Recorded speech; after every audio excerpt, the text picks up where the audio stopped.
Party's on Cruz. Ambrosini versus Hernandez. Step forward, please.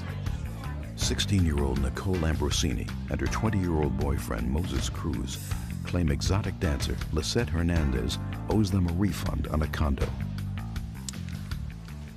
You folks were living in the same hotel that the defendant was living in temporarily. Is that correct? Yes, ma'am.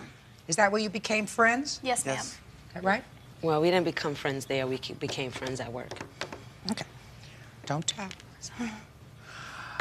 And there came a time when you were going to buy a condo. Is that right? Yes. And you approached the defendants to see if they wanted to rent a room in your condo that you were purchasing. Exactly. According to these papers, you said yes? Yes. And you needed some money. Exactly. How much money did you need? $700. And as sort of a down payment on their room, you gave her the $700? Correction, Your Honor, that was $750. I have 2 contracts here signing. I had to pay a $500 first month and a $250 security deposit. Okay, can I see what you have there, yes, please? ma'am. These are 2 pieces of evidence that I have, 2 contracts that Lisette signed herself. Okay, fine. So let's assume it was $750. This is some contract. I was in a rush, Your Honor. Grabbed the first thing I could. The next one's better. Okay. And then, for some reason, which I'm sure that you will tell me, you decided not to move into the condo, and she gave you back $100, according to these papers. Is that right? Yes, ma'am, she has. And you want the other $650. Yes, ma'am, I will. Well, there came a time, I gather from these papers, that you moved out of the hotel but did not move right into the condo. Right, Your Honor. Where did you move? Okay, at that time, we needed a place... This is your boyfriend? Yes. Yes, this is my boyfriend, Moses. We were looking for another location to live while we were waiting for the condo. We were going to just stay in the hotel. It was very expensive, so Lisette kindly offered us to stay in her boyfriend's house and pay $100 a week. We did that, and we stayed there for about 2 to 3 weeks, I believe, and we paid him for every week. At that time, we were told that she needed the money immediately, and we gave that money to her within 3 days because she had said she had a closing to meet. And it would Closing on the condo, yes. I understand that. She said it would be about a month to get it, okay? So in our minds, we're thinking, okay, we only have to tough this out for about a month. We wound up not getting a condo or not moving into a place for 3 months. We were waiting to move in for 3 months. 3 months. Just a minute. For 3 months, Your Honor. Did you stay in the boyfriend's house for 3 months? Yes. No, we did not. We stayed in the boyfriend's house for about 3 weeks. The other times we were staying at the hotel, and then my father was moving out of his apartment, and he was moving out half of the month early. So you moved someplace else. Yes. Right. But there came a time when you ultimately said to her, I don't want to move in. Right. And when was that? That was in, I guess, February, March, April. How much April. after you had left the hotel and moved into the boyfriend's house did you tell her, I want my money back, I don't want to move in? About a month. About a month. That's a lie. Okay, you tell me. That's a lie. It was 1 day. Okay, this is what happened. When they moved into the apartment with my boyfriend, with me and my boyfriend, they was paying $100 a week, which is true. Okay, now, when they was moving out, I didn't know they was moving out. My boyfriend tells me one day, Lisette, do you know that they moving out? I said, what? He said, yeah, they're moving out. I said, no, I don't know nothing about it. He said, well, I'm getting ready to leave, so when I leave, you talk to them and ask them. When I came to you and asked her, I said, Nicole, y'all moving out? She said, yeah, we moving out. My father left me. Wait a minute. My father left me. My father left me an apartment, and I'm going to move into it, and we're going to keep paying the rent there or whatever to stay there. I said to her, so what do you expect me to do? You expect me to take the money right now and just give it to you when I don't have it? You know I'm trying to get this condominium, and I don't have the money right now to give to you. Okay, but before that happened, one day we had went out, or we was working or whatever. She was waitressing, and I was working in the place where we was working at. I made $4,000 that day, and I said to Nicole, I said, here, you know, I gave her like $1,200 to help her out or whatever. I never asked her for the money back. I never said nothing to her. Listen to me. Listen to me. Your Honor, that's exactly what it was, $1,200. Miss Hernandez, I'm going to simplify this. I've just, while you've been telling me this whole story, been looking at these 2 papers. These 2 papers, I assume that you recall signing. Is that right? Right, and I agreed to pay her back the money. I did. Okay, so... And I told her that I would pay for it as soon as I'd be able to get the money. You signed the contract. So you owe her the money. Right. How much did you pay her back? $100. So you owe her $650. Right, but she moved to Texas. But how did she expect me? I live in Florida. She lives, hold up, she gave me an address and expects me to make her money order every week and send her $50. She said she would do that. Stamp and everything. Moses. I said to her, let me finish. Sorry, They said they will come back they was moving back to Florida, whatever. Miss Hernandez. She said that. Moses. Moses. You got to train him better. I try, Your Honor, I try. You got to try harder. If you don't do it now, it'll be too late. Do you understand? Yeah. They get into bad habits. Miss Hernandez, you owe her the $650. Right. Judgment in this case is for the plaintiff in the amount of $650. Your Honor, I'm sorry. I wanted to make this easier for you, but in that time that I was struggling, trying to get money back, broke, Lisette wasn't paying us, my mother, who is a witness here today, sent me $300. I was living independently at the time. What are you lecturing about? Just a second. What are you lecturing about? You sued for $650. I gave you $650. Okay. Say goodbye and thank you. Thank you, Your Honor. Parties are excused. You may step out. Parties on Pendleton versus Lehman. Step forward, please. 28-year-old Portia Pendleton says her former friend, Jerry Lehman, asked if he could take topless photos of her on his Harley-Davidson in exchange for a modeling fee. Portia claims she did the topless photo shoot, but Jerry never paid her the money he promised. Order. All rise. Quiet in the courtroom, please. All rise. Judges, number 195 on the calendar in the matter of Pendleton versus Lehman. Parties have been sworn in. Judge, you may be seated. Have a seat, ma'am. All right, Miss Pendleton, you say Mr. Lehman owes you $1,200 for something about a photo shoot, negatives, and a Harley motorcycle. Is that right? Yes, that's correct, Your Honor. I found it rather difficult to follow the flow of your complaint, so why don't you tell me about this photo shoot first? Okay, well, basically, in June of 1996, Mr. Lehman approached me with a business opportunity.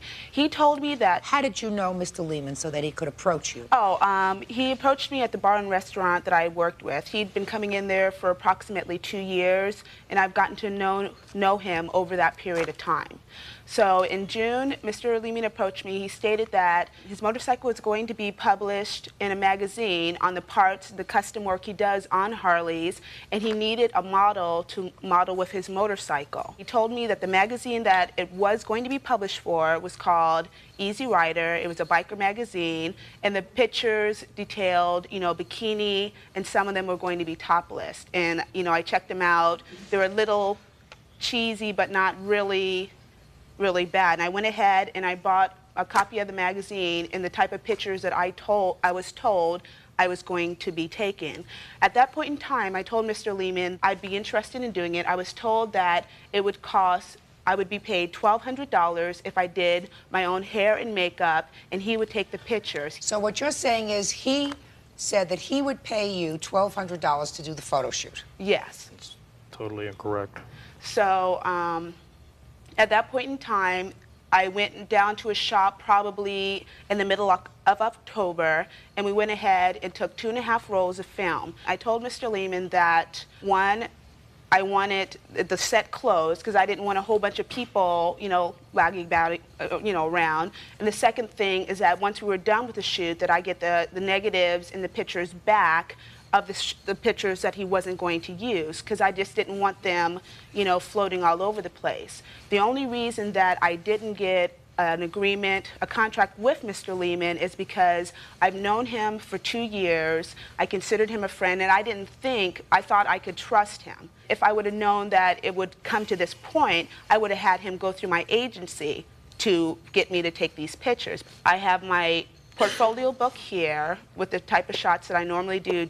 Not interested. Okay. I assume from the fact that you have a portfolio, and you said something about your agency, that you are really a model and you work in this restaurant that you work in sort of to make money. Part-time. Yeah, part-time. Try to. In between modeling jobs. Is that correct? Yes. When you have a modeling job, you do the shoot and you get paid. You do get paid, but it's a billing process. The agent bills the client, and you get it within 30 days. Right. Now you're not dealing with an agent. Yes. You're dealing with a friend. Yes. So you do the shoot. Did you say to him, give me my money? No, I expected that it would take between 2 to 3 weeks after it was published. Why after it was published? When you do a magazine or a photo shoot, you do it and they may publish it 6 months later. They may never publish it, but you get your money. Well, because that's what Mr. Lehman had told me. What did he tell you? He told me that after I took the pictures, the magazine normally takes between 2 to 3 weeks to go ahead and pay. And that's what he was going to give the money for. Something doesn't sound right there to me.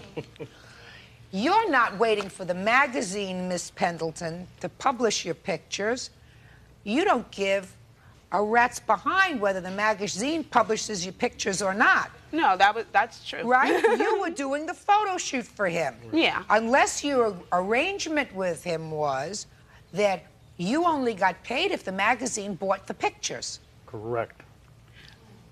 That's what he says in his answer. Is that right, sir? Yes, ma'am. But he was saying that he was going to wait and give me the money until after he received the pictures were published. That's what he told me. You can look at me with those gorgeous brown eyes all you like, Miss Pendleton, but I'm telling you, if you're in the business, you know that a magazine could say, I'm not publishing this picture, I don't like this lady, I don't like what she looks like, I don't want the bathing suit, I don't like her hair, I don't like her figure, I don't like her face, and I'm not going to publish the picture. Yeah. Right? So unless your agreement with Mr. Lehman was that you got paid if they selected your picture, your conversations with him about waiting until after the magazine was published doesn't make sense. Okay, Your Honor, I would like to introduce a witness because Mr. Lehman had stated the conversation with another individual. Oh, I will hear your witness. And your name? Stacy Kirsten. Who are you? I used to work with Portia at this bar and restaurant many months ago. And I met Jerry because he used to come in there once in a while, and he introduced himself to me with a business opportunity, which never really came to be, but he told me that he had done these pictures with her and that they were published, and he told me, quote unquote, he got a very good sum of money for the pictures. Were the pictures ever published, sir?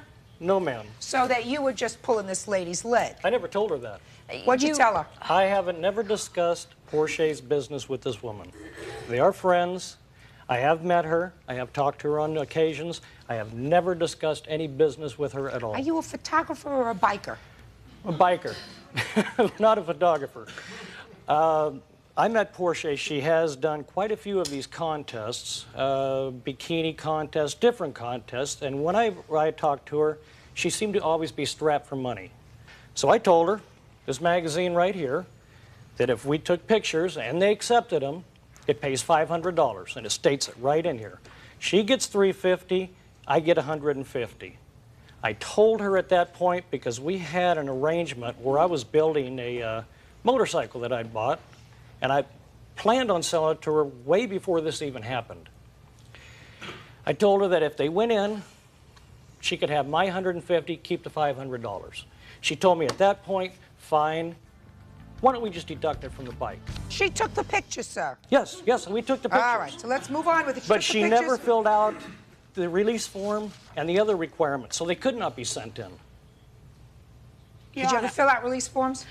No, and the reason that was never done is because I had never agreed to do a contest, and this is a letter that Mr. Lehman wrote me, and he states that a photo of you holding the signed release form with your driver's license is required. Now, if he's stating that I went down there knowingly to enter this contest, why was that never done? Because we had never had that type of agreement. Well, just a second. Why didn't you ever sign the release when she came into the photo shoot? To be honest with you, I didn't think about it. I've never done it before. Good question. Thank you. I had not gone through their requirements and read all their requirements. All I knew is I had a few friends that had their girlfriends in the magazine. They said, send it in. When I went through and read everything after we took the pictures, got in touch with her and said, okay, we need to do this. And what happened? We never got it done. I didn't meet up with her. What do you mean you never got it done? I would only meet her where she worked. So why didn't you bring it to where she worked? She would only come in on certain days when she had a client. Lots of times I would go, she never showed up for work. All right. Did you ever have a discussion with her about returning the negatives and all the other pictures to her? No, ma'am. Well, where are all the pictures and the negatives? When I moved my facility in April, we cleaned out the office because I was moving into a small place. I threw everything away. It's 5 months after the fact. I didn't need it. I threw away a lot of my own stuff. So you don't have them anymore? No, ma'am. You understand that if, in fact, any of these pictures surface, she now has the basis for a very substantial lawsuit against you. You understand that? Based upon what you just said to me. Mm-hmm. So you want to rethink that? Where are the pictures and the negatives? I can only tell you the truth. They've been in the dumpster since April. You better hope nobody takes them out. Your Honor, he had even made comments to me when I discussed a business proposition with him. He made a comment that if she had slept with him, you know, he would have given her the bike for free. God is my witness, he said that. So, I mean, I think he has these pictures, and he did tell me they were published. He said Just a second. Listen to me. If he told you at some time that the pictures were published and he made a lot of money, that's because he is a blowhard. Right? It is true. Okay. Now, let's talk about the $500 that you gave him for this bicycle. Okay, because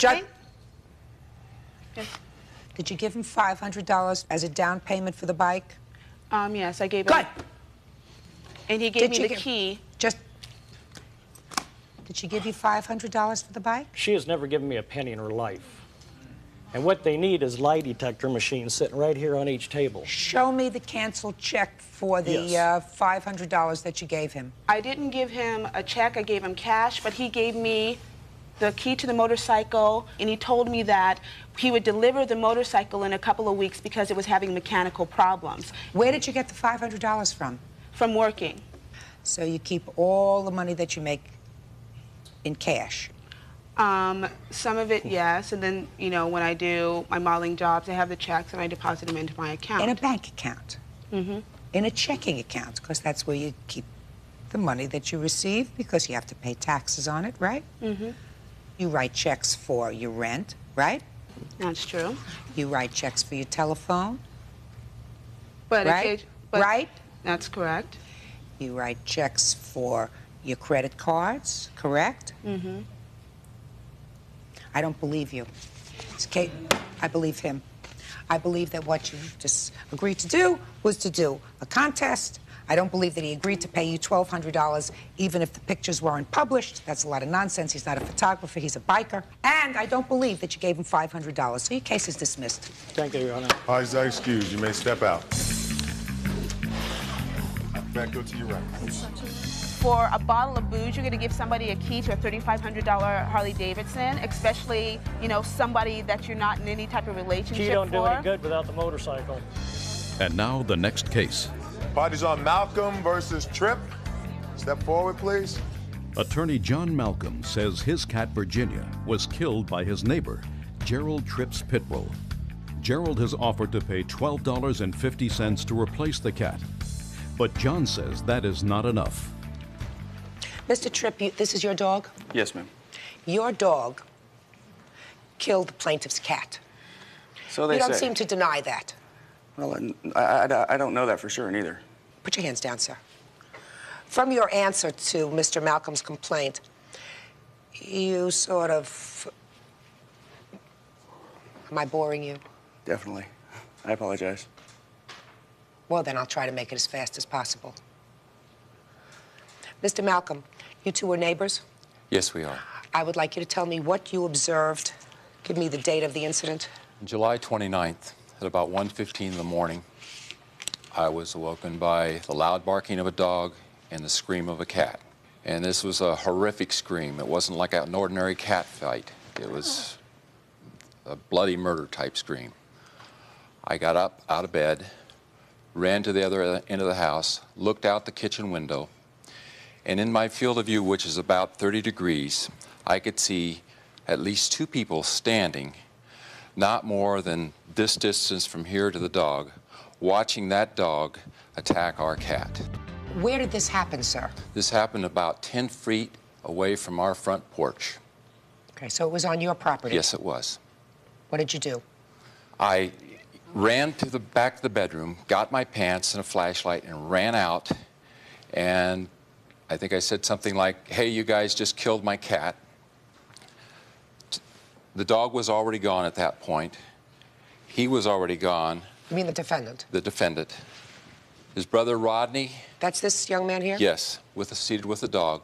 And another young man, also with a close cropped haircut like that, turned and walked away. I knelt down and saw Virginia, and she was just ripped to shreds. She was crushed. How long had you had the cat, sir? I've had her for 12 years, and she's been a beloved family member. My wife and children have cared a great deal about her. Okay, Mr. Tripp, I'll hear your side of the story, sir. I'm going to make this fast so that you don't fall asleep. Yeah. Put your hands down. I was woken up by my dad that said the cops were outside, wanted to talk to me about my dog killing a cat. Listen to me. Slowly. You were awakened by your father. Yeah, I was awakened by the old man. He woke me up, said, "Come outside. The cops want to talk to you about your dog killing a cat." So I went outside. I find this dude right here. He was kicking it. And then 2 cops and a dead cat. I get with my family, and they fill me in on what had happened. I guess. Did you see what happened, sir? Yes, ma'am. Stand up here. Yeah. Maybe you're a little more articulate than your brother. Yeah. Yo, hold on to that dog. Come here, man. Put the dog on a leash. The dog's on a leash. And hold it. Go ahead, sir. Okay, ma'am. I was woke by my friend Greg, the other witness that he mentioned. He came inside yelling that there was someone breaking into my vehicle. I went outside, and when I ran outside the front door, Max followed me. I observed the cat in the corner of my eye in my front yard. My dog ran over to the cat as I was running to the car. Ran to the car, I seen it got broke into. Try looking at me. The steering column and everything was busted out, and I could hear the cat screaming. So I look over, and next thing I know, he comes running outside. "Your dog's killing my cat. Your dog's killing my cat." I was But like, by "Yes, this time, sir, the dog and the cat were on his property. The dog chased the cat onto his property. The dog chased the cat onto his property? Yeah, after it was Good. in our front yard. Sit down.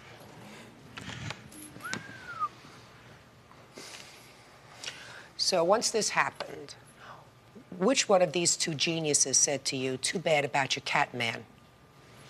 This one. Yeah, sounds right. All right, and he offered to pay you $12 for your cat. $12.50, Your Honor. Because he tells he me said- that cats are disposable. Mm-hmm. One's as good as another. I suppose he feels that way about his dog. Your Honor? You don't feel the same way about your dog? Most definitely. Easy come, easy go.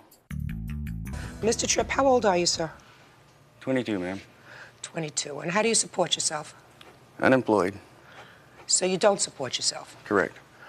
How many times have you been arrested? How many times have I been arrested? That was my question. I understood my question. You know, it's really, I want to say once. One time that I remember. He knows all about it. He was asking me about it the other day. And who do you live with? I live with my father. Who else? My dog. My brother. The other members of our family. Uh-huh. Who do you live with? You ever been in a drug rehabilitation program? Man, that's none of your business, I feel. Well, I'll tell you what is my business, Mr. Tripp. I'm awarding the plaintiff $1,500. It's more than he's requested for the damage that was done to his family emotionally, and the damage to his cat and the suffering that the cat suffered. Sir, you've only been arrested according to your statement once at this time in your life.